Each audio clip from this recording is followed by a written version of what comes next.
සුබ දවසක්. අද අපි මේ වීඩියෝ එකෙන් කතා කරන්නේ 9 ශ්‍රේණියේ 3 වෙනි වාරයේ පළවෙනි පාඩම අසමානතා සම්බන්ධව. මොකක්ද අසමානතාවයක් කියලා කියන්නේ? මුලින්ම සමාන නොවන රාශි දෙකක් අතර ඇති සම්බන්ධය.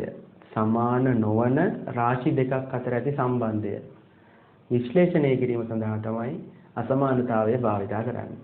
සමාන නොවන රාශි දෙකක් අතර ඇති සම්බන්ධය විශ්ලේෂණය කිරීම සඳහා තමයි අසමානතා කියන එක භාවිත කරන්නේ. ගණිතයේදී මේ අසමානතා දක්වන්න සංකේත භාවිත කරනවා.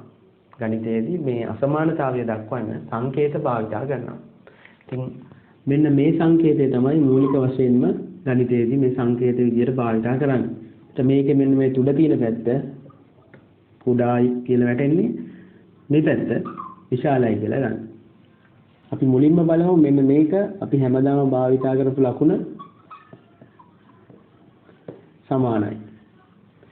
ඊට පස්සේ මේක මෙහෙම දැම්මොත් මේ කියන්නේ මුලින් ඇති සංඛ්‍යාව මේ පැත්තේ තියෙන එක මුලින් ඇති රාශිය විශාලයි කියලා. ඉතින් ඕකම අනිත් පැත්තට දැම්මොත් එතකොට වැටෙන්නේ මුලින් ඇති රාශිය කුඩායි. මේකත් එක්ක සමාන ලකුණකුත් තියෙන අවස්ථා දකින්න පුළුවන් මේ වගේ ඒවා. එතකොට මේ කියන්නේ මුලින් ඇති රාශිය කුඩායි හෝ සමානයි. මුලින් ඇති රාශිය කුඩායි හෝ සමානයි. මේ වගේ තියෙන අවස්ථාවක් ආවොත් මේ කියන්නේ මුලින් ඇති රාශිය විශාලයි හෝ කුඩායි. ඔය විදිහට මේ සංකේත අපිට අවශ්‍ය විදිහට ගොඩනගාගෙන තියෙනවා. හරි පුතේ. ඔයාලට ලැබිලා තියෙන නිබන්ධනයේ පළවෙනි කොටස සම්පූර්ණ කරගන්න හැඳින්වීම සහ සංකේත වලට අදාළව මොකද්ද ප්‍රකාශනය කියන එක.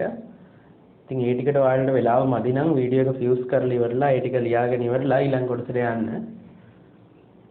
අපහැදිලි දැනක් තියෙනවා නම් ආයේ වීඩියෝ එකේ මුලට ගිහිල්ලා නැවත නැවත අහලා හරියට තේරුම් යනකම් බලලා තේරුම් ගන්න. මේක පන්තියේ වැඩේ කරනවට වඩා ගොඩක් ඔයගොල්ලන්ට සාර්ථකයි. මොකද නැවත නැවත පිටිපස්සට ගිහිල්ලා නොතේරෙන තැන අහලා තේරුම් ගන්න පුළුවන්. ඒක නිසා මේ ක්‍රමයට හුරු වෙන්න. ඉස්සරහට දිගටම මේ විදිහට තමයි ඔයාලට වැඩ කරන්න වෙන්නේ. හරි. අපි බලමු අසමානතාවයකට ගැලපෙන අසමානතාවයක් තෘප්ත කරන නිකිලමය විසඳුම් සොයාගන්න විදිය. දෙවෙනි කොටස. සංඛ්‍යා රේඛාවක් මත නිකිලමය විසඳුම් ලකුණු කරන්නේ කොහොමද? නිකිල පුලකය ලියන්නේ කොහොමද කියන එක ගැන බලමු. මුලින්ම ඔබ අවබෝධ කරගත යුතුයි මොනවද නිකිල කියන්නේ කියන එක. මීට කලින් නිකිල කියන එක අහුවෙලා තියෙන 6 වසරේ ඉඳලම නිකිලයක් කියලා කියන්නේ ධන පූර්ණ සංඛ්‍යා, ඍණ පූර්ණ සංඛ්‍යා හෝ බිඳුව කියන ඒවා. බිඳුව එහෙම නැත්නම් ධන පූර්ණ සංඛ්‍යාවක්, එහෙම නැත්නම් ඍණ පූර්ණ සංඛ්‍යාවක් කියන මේ සියල්ලම නිකිල කියලා ගන්න. ඒතර නිකිල වලට අයිති නැති ඒවා තමයි භාග සංඛ්‍යා, දශම, ඒ වගේ කොටස් නිකිල වලට අයිති වෙන්නේ නැහැ. නිකිල කිව්වම සම්පූර්ණ පූර්ණ සංඛ්‍යාව විතරයි ගන්න. ඒතර සංඛ්‍යා රේඛාව මත මේ පූර්ණ සංඛ්‍යාවක් ලකුණු කරන විදිය අසමානතාවයකට ගැලපෙන කොටස තෝරගන්නේ කොහොමද කියන එක බලන්න. අපි මුලින්ම බලමු පළවෙනි එක x විශාලයි 2.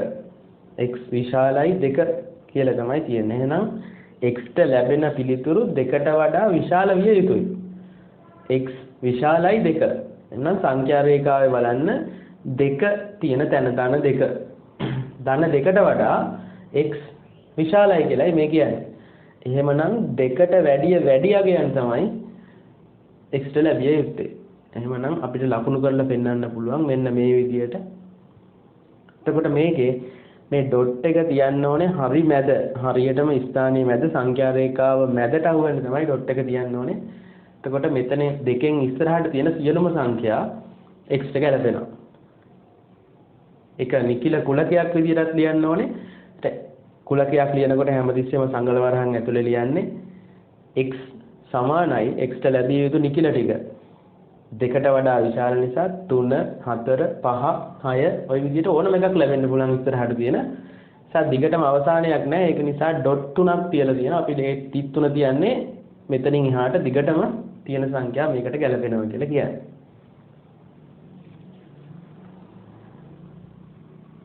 අපි තවත් උදාහරණයක් අරගෙන බලමු. x විශාලයි හෝ සමානයි 2. දැන් කලින් උදාහරණේ තිබුණේ x විශාලයි 2. එතකොට x 2ට වඩා විශාලයි. මෙතන x විශාලයි හෝ සමානයි. එතකොට 2ට සමාන වෙන්නත් පුළුවන්. එහෙම නැත්නම් 2ට වඩා විශාලයි. ඊට බලන්න ඒක ලකුණු වෙනකොට එතකොට දෙකත් මේකට ගැලපෙනවා.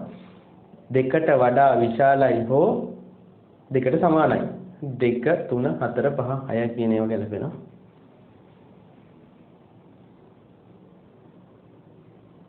ඊළඟ උදාහරණය බලමු.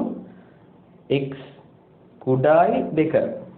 x 2ට වඩා කුඩායි කියලායි මේ තියෙන්නේ. එහෙනම් 2ට වඩා කුඩා සංඛ්‍යාව තමයි x ගැලපෙන්නේ. එහෙනම් 2ට වැඩිය කුඩා සංඛ්‍යාව 1 බිංදුව ඍණ 1 ඍණ 2 ඍණ 3 කියලා අවසානයක් නැතුව යනවා. නිකිල කුලක ඔය විදිහට ගැලපෙනවා. මෙතෙන්දී x ට ගැලපෙන ධන නිකිල කියලා නම් තිබුණේ x ට ගැලපෙන ධන නිකිල කියලා නම් තිබුණේ. එතකොට x 2ට වඩා කුඩායි එහෙම තියෙන ධන නිකිල තියෙන්නේ 1 විතරයි. එතකොට ඒ තැනේ හැටියට අහපු ප්‍රශ්නෙටයි උත්තරේ දෙන්න ඕනේ. තව උදාහරණයක් අපි බලමු. x කුඩායි හෝ සමානයි. x කුඩායි හෝ සමානයි 2. x 2ට වැඩිය කුඩායි එහෙම නැත්නම් 2ට සමානයි. එතකොට දෙකක් ගන්න පුළුවන්. දෙකක් ගැලපෙනවා. ඒක නිසා 2 ඍණ 2 1 බිංදුව ඍණ 1 ඍණ 2 කියලා දෙකට වැඩිය කුඩා සංඛ්‍යා ටික x ට ගැලපෙන විදිහට ගන්න ඕනේ. තව උදාහරණයක් බලන්න. x කුඩායි හෝ සමානයි භාගයක්. x කුඩායි හෝ සමානයි භාගයට. ඒතර මේ කියන තැනදී අපි ඉස්සෙල්ලම අඳුර ගන්න ඕනේ භාගය තියෙන තැන. දෙකෙන් එක තියෙන තැන. බිංදුව කියන තැන සංඛ්‍යා රේඛාවේ තියෙන. ඒතර බිංදුව කියන්නේ කිසිම වටිනකමක් නැති තැන. ඊට පස්සේ 1 එකත් බිංදුවත් අතර 1යි බිංදුවයි අතරේ හරි මැද භාගය තියෙනවා. දෙකෙන් එක. මම ඊට කැල දාලා ලකුණු කරලා තියෙන්නේ භාගය තියෙන තැන. එතකොට x ට ගැලපෙන්නේ භාගයට වඩා කුඩා නිකිල ටික. දෙකෙන් එකට සමානයි එහෙම නැත්නම් කුඩායි. හැබැයි දෙකෙන් එකට සමාන වුණාට දෙකෙන් එක කියන්නේ නිකිලයක් නෙවෙයි. අපිට ඕනේ නිකිල ටික. එතකොට දෙකෙන් එකට වැඩිය කුඩා නිකිල වෙන්නේ පළවෙනි එක බිංදුව ඍණ 1 ඍණ 2 ඍණ 3 ඔය විදිහට යන කොටස. තව උදාහරණයක් x විශාලයි 1යි දෙකෙන් එක. x විශාලයි 1යි භාගයට වඩා. ඒතර එකමාර 1යි දෙකෙන් එක තියෙන තැන බිංදුව 1 ඊට පස්සේ එකට පස්සේ දෙක තියෙනවා. 1යි 2යි අතරේ තමයි 1යි භාගය තියෙන්නේ. 1යි භාගය කියන තැන තමයි මේ ලකුණු කරලා තින්නේ. ඒතර x ට ගැලපෙන්න ඕනේ 1යි භාගයට වඩා විශාල සංඛ්‍යාවක්. ඒතර 1යි භාගයට එහා පැත්තේ තියෙන සංඛ්‍යාව තමයි 2 3 4 5 කියන සංඛ්‍යා. ඒ විදිහට අවසානයක් නැතුව යනවා. ඒක නිසා ඩොට් ටිකක් තියලා තියන්න ඕන කුලකයේ ලකුණු කරනකොට. මේ කොටසට අදාළව නිබන්ධනයේ පොඩි අභ්‍යාසයක් තියෙනවා. සංඛ්‍යා රේඛා ටිකක් ලකුණු කරන්න. ඒ කොටස සම්පූර්ණ කරගෙන ඉවර වෙලා ඊළඟ කොටසට යමු. ඒ කොටස සම්පූර්ණයෙන් ඉවර කරගන්න. ඒ වගේම ඔබට මතක් කළ යුතුයි මේ කිසියම් තැනක මේ වීඩියෝ එක බලලෙවල ඔබට තේරුම් ගන්න බැරි තැනක් තියෙනවා නම් ඒක WhatsApp group එක හරහා අපේ WhatsApp group එකට message එකක් දාලා හෝ voice cut එකක් එවලා ඒ කොටස අනිවාර්යෙන් තේරුම් අරගත යුතුයි බැරි නම්. ඒක ඔබ බැරිය කියලා හිතලා මේ කොටස මට අවබෝධුනේ නැහැ කමන්නේ. හැබැයි මම ඊළඟ කොටස බලනවායි කියලා එහෙම යන්න එපා. අපිට බැරි නම් අනිවාර්යෙන් ඒ කොටස ගැන කතා කරලා ඉවරලා තේරුම් කරගෙන ඉවරලා ඊළඟ කොටසට යන්න. මේ ක්‍රමයට හුරු වෙන්න මේක පුරුණාට පස්සේ මේක හරි සරලව කරගෙන යන්න පුළුවන් වැඩක්. හරි පුතේ අපි බලමු ඊළඟ කොටස අසමානතාවයක් තෘප්ත කරන සියලුම විසඳුම් සංඛ්‍යා රේඛාවක දැක්වීම. දැන් අපි මීට කලින් ලකුණු කරේ නිකිලමය විසඳුම්. ඒ කියන්නේ පූර්ණ සංඛ්‍යාමය විසඳුම්. මේක නිසා තමයි ඩොට් තියලා සංඛ්‍යා රේඛාවේ ලකුණු කරේ. මෙන්න මේ තැන්වල කියන්න පුළුවන් x ගේ අගය මේ කියන සංඛ්‍යාවට වඩා කුඩා හෝ වැඩි වෙලා තියෙනවා. නමුත් අපි දන්නවා ඒ නිකිල අතරේ තියෙනවා නිකිල දෙකක් අතරේ තියෙනවා භාග සංඛ්‍යා දශම සංඛ්‍යා වගේ කොටස්. ඒතර x ට ගැලපෙන්නේ ওই නිකිලමය සංඛ්‍යාව විතරක් නෙමෙයි අර අතරේ තියෙන එකයි. දැන් අපි හිතුවොත් 1යි 2යි කියන නිකිල දෙක ගත්තොත් ඒ දෙක අතර 1යි භාගය 1යි කාල 1.2 1.5 ඔය වගේ දශම භාග තියෙනවා. ඒ සියල්ලම x ට ගැලපෙනවා. අපි හිතමු එකට වඩා වැඩි කියලා තිබුණොත් x එකට වඩා වැඩි. එහෙනම් එකට වැඩි ඕනම තැනක් ගැලපෙනවා. ඒතර එකට වැඩි 2 දෙකට වඩා අඩුයි. හැබැයි එකට වැඩි 1.5. ඒකත් x ට ගැලපෙන්න ඕනේ. එහෙනම් ඒ සියලුම විසඳුම් ගැලපෙන විදිහට සංඛ්‍යා රේඛාවේ ලකුණු කරනකොට ඩොට් එකකින් ලකුණු කරලා හරියන්නේ නැහැ. ඒ සම්පූර්ණ ප්‍රදේශයම පාට කරලා පෙන්නනවා. මෙන්න මේක සියල්ලම x ට ගැලපෙනවා කියලා අපි බලමු උදාහරණකින්. x විශාලයි 2. x විශාලයි 2. එතකොට x ගේ අගය 2ට වැඩි වෙන්න ඕනේ. 2 කියන තැන මුලින්ම ලකුණු කර ගන්නවා.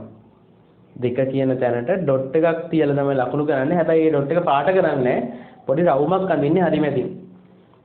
2 කියන තැන ලකුණු කරගෙන දැන් බලනවා x 2ට වඩා විශාලයි. එහෙනම් 2ට වැඩිය x විශාලයි. 2ට වඩා දශමයක් හෝ වැඩි ටික තමයි x ට ගැලපෙන්නේ. 2ට වැඩිය විශාල නිසා. එහෙනම් දෙකෙන් එහා පැත්තේ කොටස සම්පූර්ණයෙන්ම පාට කරනවා. මෙන්න මේ ප්‍රදේශය ඇතුලේ තියෙන ඕනම දෙයක් x ට ගැලපෙනවා. අපිට පුළුවන් ඕනනම් සම්පූර්ණයෙන් පාට කරන්නේ නැතුව ටිකක් දුර පාට කරලා ඊතලයක් දාලා පෙන්නන්න. මේ ඊතලේ දාන විතර මෙතනින් එහා පැත්තේ තියෙන සියලුම ඒවා x ට ගැලපෙනවා කියලා කියන්නේ. හැබැයි x ට 2 ගැලපෙන්නේ නැහැ. x 2ට සමාන නැති නිසා x 2ට වඩා විශාලයි කියලා තියෙන්නේ. ඒක නිසා 2 ගැලපෙන්නේ නැහැ. එතන ඩොට් එක පාට කරන්න බෑ. එතන එහා පැත්තේ තමයි x ට ගැලපෙන්නේ පාට කරලා තියනවා. අපි තව උදාහරණයක් බලමු. x විශාලයි හෝ සමානයි 2. මේ උදාහරණය ගත්තොත් x 2ටත් සමානයි. ඒ වගේම 2ට වැඩිය විශාල වෙන්නත් පුළුවන්. x විශාලයි හෝ සමානයි 2ට.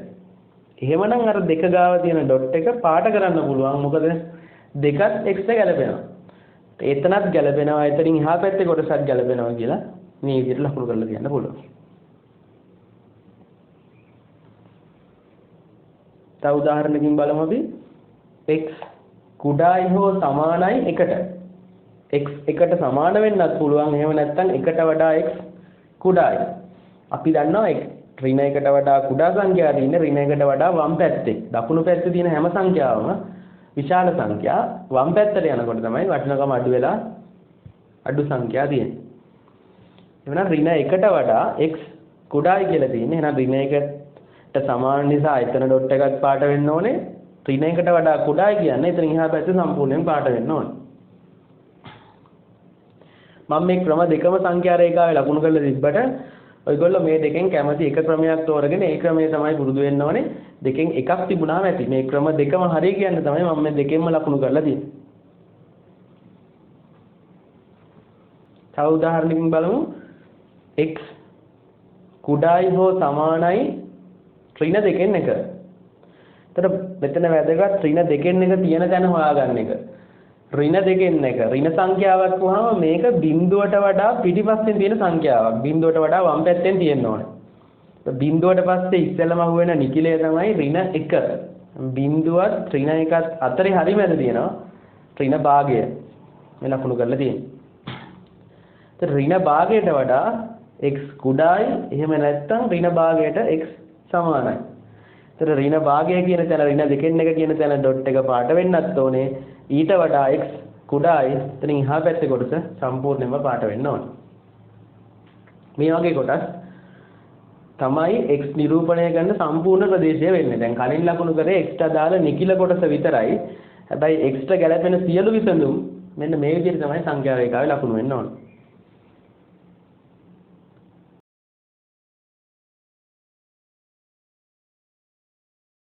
හරි. අපි බලමු තවත් සංකීර්ණ කොටසක් මීට වඩා චුට්ටක් සංකීර්ණ අවස්ථාවක්. x ට අදාළ පරාසයක් දීලා තියෙන අවස්ථාව. x ට අදාළව දෙපැත්තෙන්ම දීලා තියෙන සංඛ්‍යා දෙකක් මෙන්න මේ සංඛ්‍යා දෙකට අනුව තමයි x තීරණය වෙන්නේ කියලා. බලමු පළවෙනි එක ඍණ 2 කුඩායි. ඍණ 2 කුඩායි හෝ සමානයි x කුඩායි 3. එතකොට x එක්ක දෙපැත්තේ තියෙන සංඛ්‍යා දෙකට x එක්ක තියෙන සම්බන්ධතා දෙක වෙන වෙනම අඳුර ගන්න ඕනේ ඉස්සෙල්ලම. ඍණ 2ත් එක්ක බැලුවොත් x ඍණ 2ට වඩා x විශාලයි. අනිත් පැත්තෙන් බැලුවොත් 3ත් එක්ක බැලුවම 3ට වඩා x කුඩායි. 3 විශාලයි 3ට වැඩිය x කුඩායි කියලා තමයි ලකුණ වැටලා තියෙන්නේ. දැන් පළවෙනි පියවර විදියට ඔයගොල්ලෝ මේකේ තියෙන සංඛ්‍යා දෙක අඳුර ගන්න ඕනේ. සංඛ්‍යා දෙක තියෙන තැන සංඛ්‍යා රේඛාවේ ලකුණු කර ගන්න. එතකොට ඒක ඩොට් එක තියන්න ඉස්සෙල්ලාම පාට කරන්නේ රවුන්ඩ් එකක් ඇඳ ගන්නවා හරි තැන් දෙකේ ඍණ 2 කියන තැන සහ ධන 3 කියන තැන. මේ කරන වැරද්දක් තමයි සාමාන්‍යයෙන් දරෝ මේ සංඛ්‍යා රේඛාව උඩ ඩොට් දෙක අඳිනවා. ඒක වැරදි. සංඛ්‍යා රේඛාවේ හරි මැද හරි ලක්ෂයට තමයි අඳින්න ඕනේ. මේකේ මේ ලකුණු කරලා තියෙන විදියට. ඊට පස්සේ බලන්න ඕනේ මේ සංඛ්‍යා දෙකෙන් මේ එක්ස්ට්‍රා ගැළපෙන සංඛ්‍යාවක් තියෙනවද කියලා. කියන්නේ එක්ස්ට්‍රා සමාන වෙච්ච අවස්ථාවල්. ඒ පැති එතකොට පාට කරගන්න ඕනේ. මෙන්න මේක බැලුවොත් ඍණ 2ට x සමානයි කියලා තියෙනවා. එහෙමනම් ඍණ 2 කියන එක පාට වෙනවා. හැබැයි 3 පැත්ත 3 කියන එක ඒකට සමාන ලකුණක් නෑ. ඒක නිසා ඒ පැත්ත පාට වෙන්නේ නෑ. අර ඩොට් එක විතරයි පාට වෙන්නේ. ඊට පස්සේ පරාසය අඳුර ගන්න ඕනේ ඔයගොල්ලෝ තුන්වෙනි පියවර විදියට. ඍණ 2 කුඩායි. ඍණ 2ට වැඩි එහෙනම් x විශාල වෙන්න ඕන. ඍණ 2කින් විශාල පැත්ත පාට වෙන්න ඕන. ඍණ 2ට වඩා දකුණු පැත්ත එහෙනම් පාට වෙන්න ඕනේ. අනිත් පැත්තේ කොටස ගිහින් බැලුවොත් 3ට වඩා x කුඩායි. 3 විශාලයි 3ට වැඩිය x කුඩා වෙන්න ඕනේ. එහෙනම් 3ට වැඩිය වම් පැත්ත පාට වෙන්න ඕනේ. එහෙනම් මේ සංඛ්‍යා දෙක අතර කොටස තමයි පාට වෙන්න ඕන. හරියට පාට වෙන්න ඕන කොටස අඳුරගෙන ඉවරලා තමයි ඒ කොටස පාට කරලා දක්වන්නේ. මම මේ පියවර 3ක් යටතේ ඔයගොල්ලන්ට පැහැදිලි වෙන්න තමයි විස්තර කරේ. මේ එක සංඛ්‍යා රේඛාවේ තමයි මේක සම්පූර්ණයෙන්ම අඳින්නේ. මේ අවසාන පේළිය තමයි එතකොට අදාළ වෙන්නේ.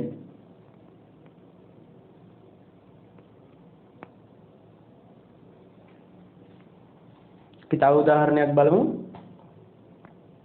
ඍණ 1 කුඩායි හෝ සමානයි x කුඩායි හෝ සමානයි 2.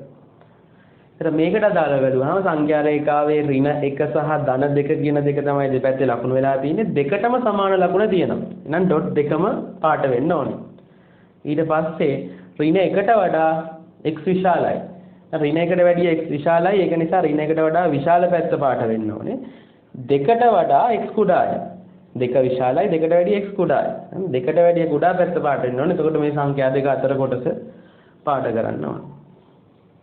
මේ පාට කරලා පෙන්නන්නේ x ට ලැබිය හැකි අගයන් මොනවද කියන එක. මේ දෙක අතරේ පරාසය ඇතුලේ ඕනම ඉලක්කමක් x ට ගැලපෙනවා. අපි තව උදාහරණයක් බලමු. බිඳුව කුඩායි x කුඩායි හෝ සමානයි 3. දැන් බලන්න බිඳුව සහ 3 කියන සංඛ්‍යා දෙක තමයි ලකුණු කරගන්න ඕනේ. එයින් බිඳුවට x ගැලපෙන්නේ නැහැ. බිඳුවට වැඩිය x විශාලයි කියලායි තියෙන්නේ. එහෙනම් බිඳුව පැත්ත පාට කරන්න බෑ. නිකන් රවුම ඇඳලා තියන්න ඕන. ධන 3ට x සමානයි හෝ විශාලයි කියලා දෙන්නේ. ඒක නිසා 3ට ගැලපෙනවා. ඒක නිසා 3 කියන පැත්ත පාට කරන්න ඕනේ. එතකොට මෙතන තියෙනවා බිඳුවට වැඩිය x විශාලයි. එහෙනම් බිඳුවෙන් දකුණු පැත්ත පාට වෙන්න ඕනේ. ධන 3ට වඩා x කුඩායි. 3ෙන් වම් පැත්ත පාට වෙන්න ඕනේ. ওই දෙක අතර පරාසය පාට කරලා තියෙනවා. x ට ඒ අදාළ කොටසේ තියෙන ඕනම ඉලක්කමක් ගැලපෙනවා කියලා තමයි මේ කියන්නේ. මේ සියලු කොටස් වලට අදාළව නිබන්ධනයේ ප්‍රශ්න ගොඩක් දීලා තියෙනවා. ඒ ප්‍රශ්න ඔබ තනියම විසඳ ගන්න ඕනේ. ඒ ප්‍රශ්න සියල්ලම කොලයක හදන්න වෙනම කොලවල හදලා ඉවරලා ওই නිබන්ධනයත් එක්කම කටුවක් ගහලා තියාගන්න. ඊළඟ දවසේ නිබන්ධනය ගන්න එනකොට ওই කොටසේ පිළිතුරුත් එක්ක ගෙනත් දීලා අලුත් එක අරගෙන යන්න ඕනේ. එතකොට ওই කොටසේ තියෙන ගැටලු ටික මම බලලා ඉවරලා ඒවා හරි වැරදි ලකුණු කරලා ඊළඟ දවසේ වැරදි කොටස නිවැරදි කරගෙන යන්න පුළුවන්. ඊළඟ දවසේ මේ ක්‍රමයට පුරුදු වෙන්න. ඒතර ඔබට බැරි වෙන හැමතැනම නැවත වීඩියෝ එක ගිහිල්ලා පිටිපස්සට ගිහින් බලන්න. එහෙම බැරි වෙන තැනක් තියෙනවා නම් ඒක කෝල් එකක් දීලා ඉවරලා අහලා දැනගන්න WhatsApp හරහා සම්බන්ධ වෙන්න. එහෙම නැත්නම් මට කෝල් එකක් දීලා අහන්න. මේ ක්‍රමයට හුරු වෙන්න. දැනට YouTube හරහා මේක වීඩියෝ එක මම දානවා Hitmaths YouTube channel එකේ. ඒකෙන් බලන්න බැරි අයට පුළුවන් පේපර් එක ගන්න එන දවසට පෙන් එකක් හෝ ෆෝන් එකක් ගෙනල්ලා වීඩියෝ එක දාගෙන යන්න. එතකොට TV එකෙන් හෝ ෆෝන් එකෙන් ඔබට මේක බලන්න පුළුවන්. දැනට මේ එක ක්‍රමයකටවත් පහසුකම් නැත්නම් ඔයාලට යාළුවොත් එක්ක එකතු වෙලා මේ වැඩේ දැනට කරගෙන යන්න පුළුවන්. ඉක්මනට මේ ක්‍රමයට පුරුදු වෙන්න. මොකක් හෝ එක ක්‍රමයක් හදාගන්න. මොකද ඔබට දිගටම ටිකක් ලොකු කාලයක් මේ විදිහට තමයි සම්බන්ධ වෙලා වැඩේ කරන්න වෙන්නේ. මොකද පන්ති තියන්න තාම පුළුවන් විදියක් දැනට නැහැ. ඒක නිසා මේ ක්‍රමය ගොඩක් සාර්ථකයි. මේ ක්‍රමයට ඔයගොල්ලෝ පුරුදු වෙන්න බලන්න. අපි ඉස්සරහට මීට වඩා සාර්ථකව මේ වැඩේ කරගෙන යමු. ඔයගොල්ලෝ මේකට හුරු වෙනකොට ඊට වඩා හොඳට මේ වැඩේ කරගෙන යන්න පුළුවන්.